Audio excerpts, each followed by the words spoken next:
نور در نزو د یو هدف د یو ارمان ملګرو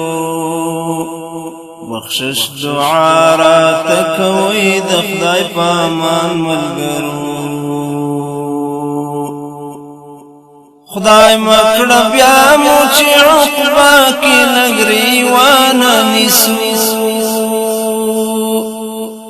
خدای مکړه بیا مو چې عقبا کې نګري وانه نسو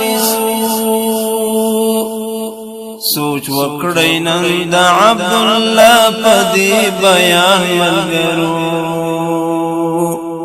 بخشش دعا را تکوي د خدای په امان ملګرو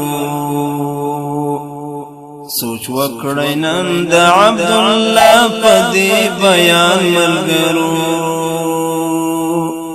بخشش دعا را تکوي د خدای په امان ملګرو نور در نزو د یو هدف د یو ارمان ملګرو بخشش دعا را تکوي د خدای په امان ملګرو بخشش دعا را تکوي د خدای په امان ملګرو بخشش دعا را تکوي د خدای په امان ملګرو